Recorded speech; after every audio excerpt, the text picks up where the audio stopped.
जय हिंद दोस्तों, मेरा नाम है सागर गुप्ता। डिजायर टू लर्न में आपका स्वागत है। तो आज अपन कवर करने वाले हैं 7th और 8th फैब के करंट अफेयर्स। यहाँ पे अपन जानेंगे इंपॉर्टेंट फैक्ट्स। और अगर आप कोई भी एग्जाम के लिए प्रिपरेशन कर रहे हो तो ये सीरीज आपके लिए काफ़ी ज़्यादा इंपॉर्टेंट साबित होने वाली है।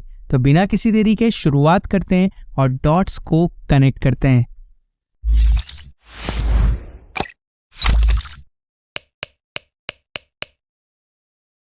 सो क्वेश्चन देख लेते हैं। और आज का मोस्ट इंपॉर्टेंट क्वेश्चन अगर मैं बात करूं तो प्रधानमंत्री नरेंद्र मोदी जी ने इनॉग्रेट किया है इंडिया का एनर्जी वीक 2023। तो ये आपको बताना है कौन सी जगह पे ये इनॉग्रेट किया गया और ये कौन सी सिटी ने होस्ट किया। तो आपसे डायरेक्ट क्वेश्चन ये पूछा जा सकता है। तो इसे होस्ट किया बेंगलुरु कर्नाटका में। और काफ़ी ज़्यादा इंपॉर्टेंट क्वेश्चन है, तो ये चीज़ आप ध्यान रखेंगे। और ये कब से कब तक हुआ इंडिया एनर्जी वीक? तो ये हुआ कब से कब तक? ये हुआ 6 फैब से 8 फैब तक। ये भी आपसे पूछा जा सकता है। तो काफ़ी ज़्यादा इंपॉर्टेंट क्वेश्चन है। और इसमें इंडिया ने अपना पावर किया कि भाई हमारे पास एनर्जी ट्रांजिशन है, पावर हाउस है। तो ये सब चीज़ें इसमें शोकेस की गई है ना। तो ये चीज़ काफ़ी ज़्यादा इंपॉर्टेंट हो जाती है। और भी कुछ काफ़ी ज़्यादा इंपॉर्टेंट इथेनॉल के बारे में बताया। E20 इथेनॉल के बारे में मोदी जी ने डिस्कस किया वहाँ पे, है ना। तो बहुत सारे पॉइंट्स हैं, अपन आगे डिस्कस कर लेंगे उनको। और अगर मैं आपसे बात करूं बेंगलुरु में भी काफ़ी सारे इवेंट्स हुए हैं। तो जो इम्पोर्टेंट है वो मैं आपको बता देता हूं। वो जैसे कि फर्स्ट है एरो इंडिया शो। ठीक है, ये तो आपको डायरेक्ट क्वेश्चन मिलने वाला है। एरो इंडिया शो, ये आपका एक रिवीजन हुआ। ये कहाँ पे हुआ? ये हुआ बेंगलुरु में। और क्या हुआ बेंगलुरु में? और हुआ नेशनल यूथ कॉन्फ्रेंस। ठीक है, नेशनल यूथ कॉन्फ्रेंस। ठीक है, ये कहाँ पे हुई थी? ये हुई थी कर्नाटका में। ठीक है, तो ये चीज़ भी आप ध्यान रखेंगे, कहाँ पे हुई थी? कर्नाटका में। और क्या हुआ था? अच्छा, एक हेलीकॉप्टर फैक्ट्री आई है। ठीक है, हेलीकॉप्टर फैक्ट्री आई है। ये कहाँ पे आई है? ये आई है कहाँ पे? तुमकुरू। ठीक है, तुमकुरू। ये कहाँ पे? ये है कर्नाटका में। ठीक है, तो ये चीज़ भी आप ध्यान रखेंगे, काफ़ी ज़्यादा इंपॉर्टेंट है ये तीनों चीज़ें। और एक चीज़ और इम्पॉर्टेंट हो गई है, इंडिया का एनर्जी वीक 2023 कहाँ पे होस्ट किया? किसने होस्ट किया? तो इस बार होस्ट किया बेंगलुरु ने। ठीक है, नेक्स्ट क्वेश्चन देखते हैं। सो नेक्स्ट क्वेश्चन देख लेते हैं कि यूरोपियन यूनियन और भारत सरकार ने एक ग्रुप लॉन्च किया जो 3 वर्किंग ग्रुप है। और ये किसके अंडर किया? तो ये अंडर किया ट्रेड एंड टेक्नोलॉजी काउंसिल के अंडर। आपसे डायरेक्ट क्वेश्चन पूछ लिया जाएगा कि रिसेंटली यूरोपियन यूनियन ने कौन सी कंट्री के साथ ये ग्रुप बनाया है? तो वो बनाया है भारत सरकार के साथ।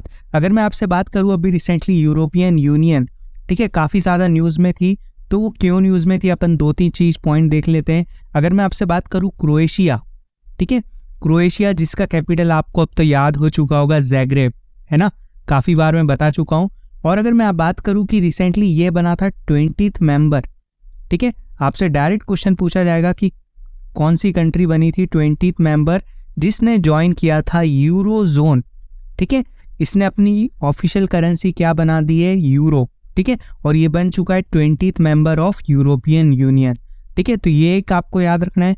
और जैसे आपको पता है कि यूरोपियन यूनियन में टोटल 27 मेंबर्स हैं और अब कितने हो जाएंगे? 28। तो 28 मेंबर कौन सा होने वाला है?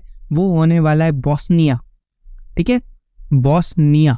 तो ये चीज़ भी आपको ध्यान रखना है। और बॉस्निया का कैपिटल आप मुझे कमेंट सेक्शन में ज़रूर बताने वाले हो। ठीक है, तो नेक्स्ट क्वेश्चन देखते हैं। और इसमें कुछ जानने की ज़रूरत नहीं है। नेक्स्ट क्वेश्चन देखते हैं। सो नेक्स्ट क्वेश्चन देख लेते हैं। जैसा कि आपको पता है कि भारत सरकार ने रिसेंटली अभी इन्वेस्ट किया, पाइनियर इन्वेस्टर बना कहाँ पे? International seabed authority. ठीक है, तो ये जानना आपको इम्पॉर्टेंट है कि इंटरनेशनल सीबेड अथॉरिटी, जिसको अपन ISA प्रोनाउंस कर सकते हैं, इसका हेडक्वार्टर कहाँ पे? ठीक है, आपसे डायरेक्ट क्वेश्चन पूछ लिया जाएगा इंटरनेशनल सीबेड अथॉरिटी जो रिसेंटली न्यूज़ में था, इसका हेडक्वार्टर कहाँ पे? तो इसका हेडक्वार्टर है जमैका। ठीक है, जमैका में इसका हेडक्वार्टर है। अब आप ये पूछेंगे कि ISA करता क्या है? प्लीज़ इसको कंफ्यूज मत कीजिएगा इंटरनेशनल सोलर अलायंस से, वो अलग है, ये अलग है। ठीक है, इंटरनेशनल सीबेड अथॉरिटी करता क्या है? देखिए, जो मिनरल्स मिलते हैं, ठीक है, सी में, ठीक है, उनके लिए ये लड़ता है। और जो भी रक्षक है, ठीक है, रिलेटेड एक्टिविटीज़ जो भी हो रही हैं in the international seabed areas, उनको ये क्या देते हैं? उनको रेगुलेट करते हैं और कंट्रोल करते हैं। ठीक है, इंटरनेशनल सीबेड अथॉरिटी। तो ये जानना आपको काफ़ी ज़्यादा इंपॉर्टेंट है। तो ये चीज़ आप ध्यान रखेंगे। और इसका हेडक्वार्टर कहाँ पे? इसका हेडक्वार्टर है जमैका में। अगर मैं आपसे बात करूँ जमैका एक आइसलैंड कंट्री है, जैसा आप सबको पता ही होगा। इसका कैपिटल क्या है? इसका कैपिटल है किंगस्टन। ठीक है, किंगस्टन इसका कैपिटल है। और ISA जो है इंटरनेशनल सीबेड अथॉरिटी, इसकी स्थापना हुई थी 1994 में। तो काफ़ी ज़्यादा पुरानी ऑर्गेनाइजेशन नहीं है, बट हाँ ठीक है, इसका आप हेडक्वार्टर याद रखेंगे।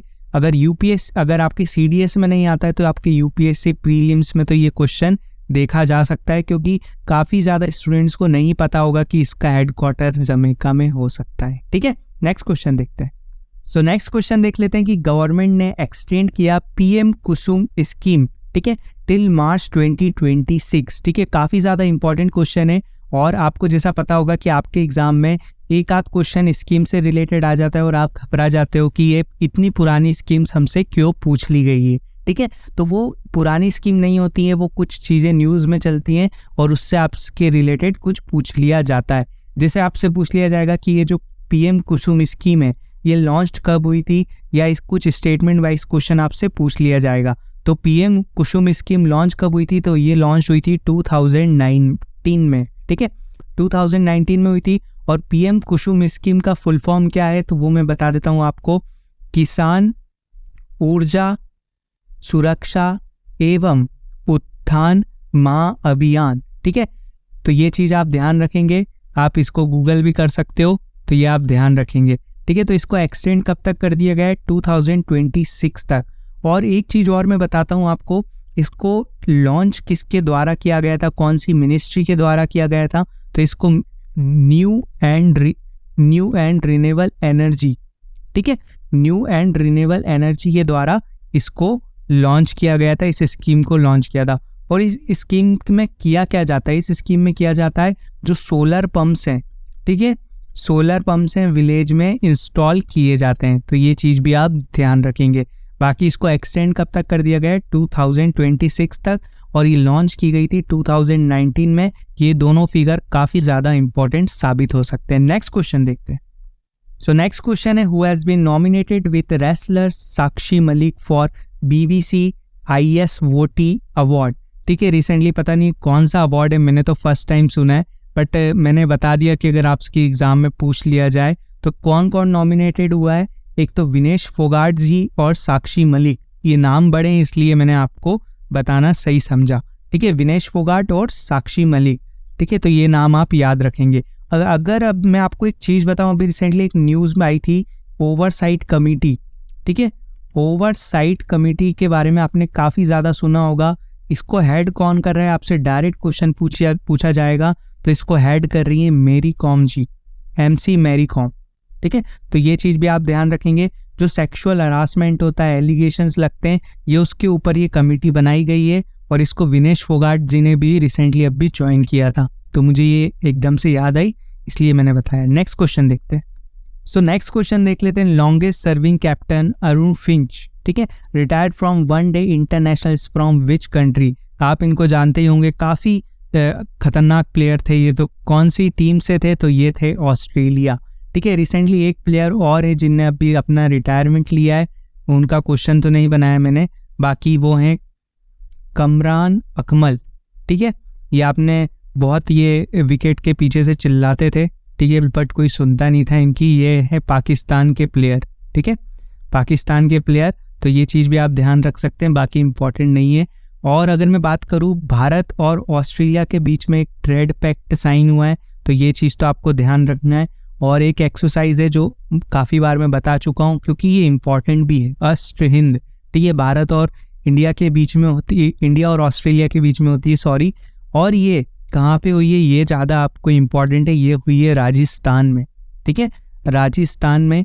और क्या बताऊँ मैं आपको? अच्छा, अभी जो बॉर्डर गावस्कर ट्रॉफी चल रही है, बॉर्डर गावस्कर ट्रॉफी, ठीक है, रिसेंटली अभी जो टेस्ट मैच चल रहा है, इंडिया और किसके बीच में होती है? ये होती है इंडिया और ऑस्ट्रेलिया के बीच में।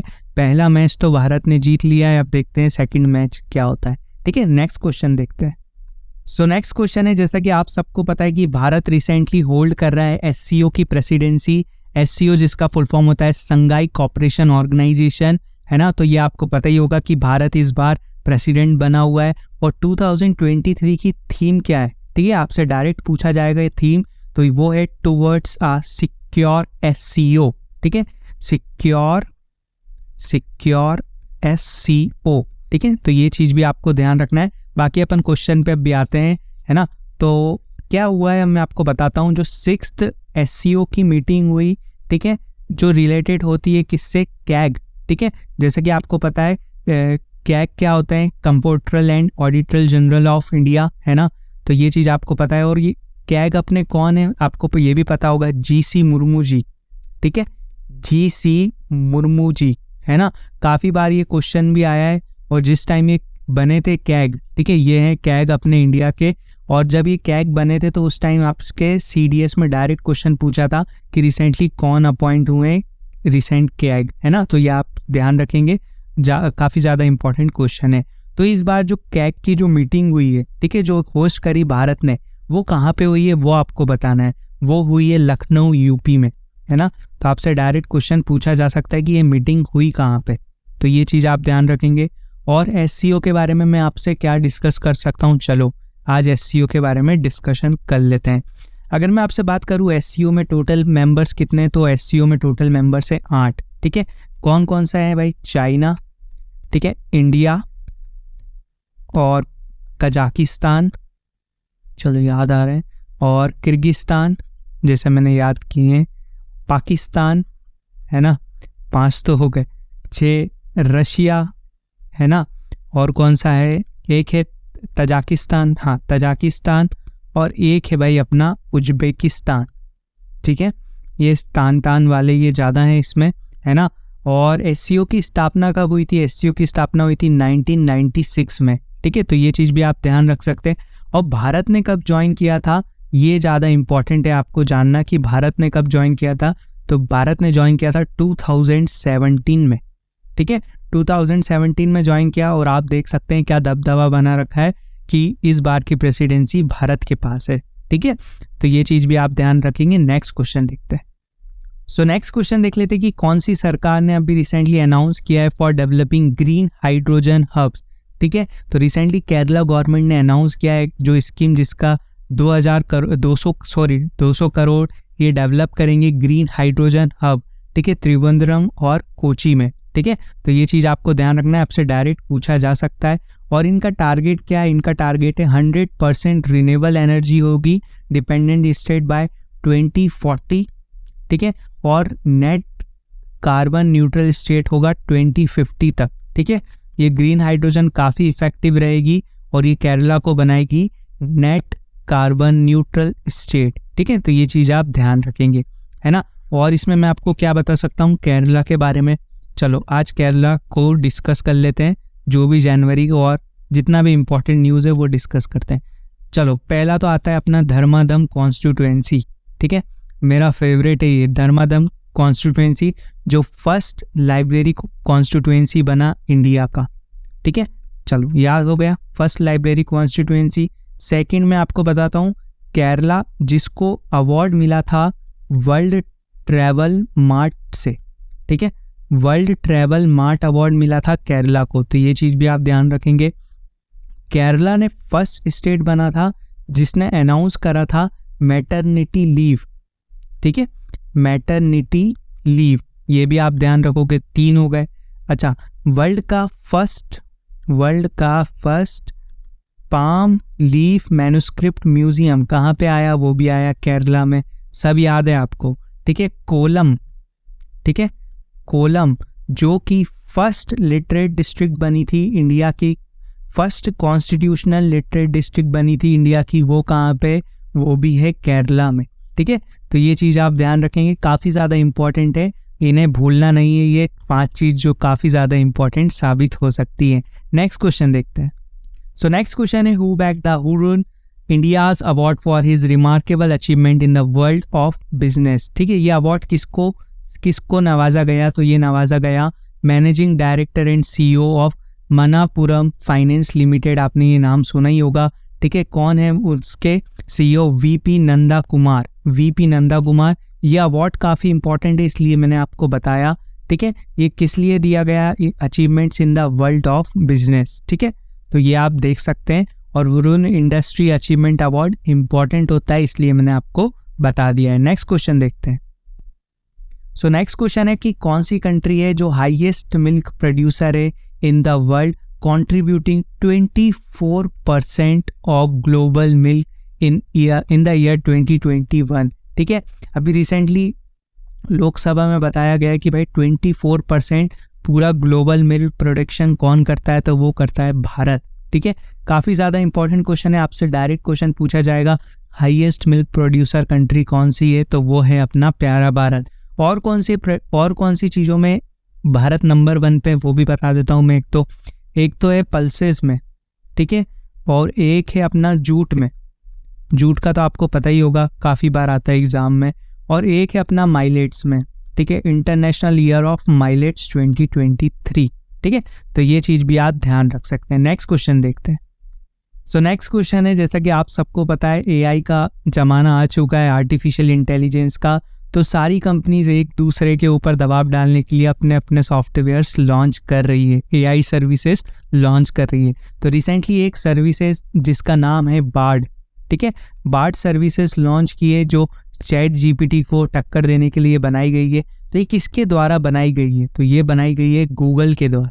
ठीक है, गूगल के द्वारा बनाई गई है। और आज मैं एक न्यूज़ पढ़ रहा था जिसमें एक कंपनी है वेलोसिटी, ठीक है, काफ़ी बड़ा ग्रुप है, इसने भी एक अपना एआई सर्विसेज बनाई जिसका नाम है लेक्सी। ठीक है, लेक्सी, तो ये भी आप ध्यान रख सकते हो। बाकी ये इंपॉर्टेंट नहीं है, बाकी आप ये ध्यान रखेंगे कि बार्ड किसने बनाई है, तो ये गूगल ने बनाई है। ठीक है, तो ये चीज़ आपको ध्यान रखना है। नेक्स्ट क्वेश्चन देखते हैं। सो नेक्स्ट क्वेश्चन है कि Reliance and which company unveiled India first hydrogen internal combustion engine. ठीक है, इंडिया का first hydrogen internal combustion engine कौन सी कंट्री के साथ मिलके बनाया है, तो ये बनाया अशोक लेलैंड के साथ। ठीक है, अशोक लेलैंड के साथ बनाया है, और ये भारत का फर्स्ट है, इसलिए इम्पॉर्टेंट हो जाता है। और इस टेक्नोलॉजी को किसने फ्लैग्ड ऑफ किया, तो ये किया प्रधानमंत्री नरेंद्र मोदी जी ने। और ये कहाँ पे किया, ये किया इंडिया एनर्जी वीक, जो कहाँ पे हुआ था, होस्ट जो हुआ था बेंगलुरु में। ठीक है, फर्स्ट क्वेश्चन से लास्ट क्वेश्चन अपन पहुंच गए, और अभी भी अपन बेंगलुरु पे ही अटके हुए हैं। ठीक है, नेक्स्ट देखते हैं। सो नेक्स्ट क्विज आपके लिए, which of the following country will host football Asian cup 2027। काफ़ी ज़्यादा इंपॉर्टेंट क्वेश्चन है, अपन ये डिस्कस कर चुके हैं, आप मुझे कमेंट सेक्शन में ज़रूर बताइएगा। Pakistan, Bangladesh, Saudi Arabia, USA. ठीक है, नेक्स्ट क्विज देखते हैं आपके लिए। वर्ल्ड कैंसर डे जो कि सेलिब्रेट किया जाता है 4 फेब को। ठीक है, आप सबको पता है, मैंने आपको बताया भी था। तो इसकी आपको थीम बताना है, और सीडीएस एनडीए जो भी एग्ज़ाम्स होते हैं डिफेंस के, उसमें आपके लिए थीम बहुत इंपॉर्टेंट होती है। तो आप मुझे कमेंट में बताएंगे, not beyond us, close the care gap, I am and I will, cancer can be prevented. मैंने आपको जैसा बताया कि 3 साल की थीम सेम है, तो आप मुझे अब बता दीजिएगा कमेंट सेक्शन में। तो आशा करता हूँ आपको ये वीडियो और ये सीरीज़ पसंद आई होगी। जितने भी बैकलॉग्स हैं वो धीरे धीरे कंप्लीट हो रहे हैं, और अपन एक आगे की रफ्तार पकड़ेंगे, और डेफिनेटली एक दिन जब आएगा जब अपन डेली बेसिस पे करंट अफेयर्स कंप्लीट करेंगे। तो आशा करता हूँ आप भी अपना ध्यान रखिए, और मिलते हैं नेक्स्ट लेक्चर में। जब तक के लिए जय हिंद, जय भारत।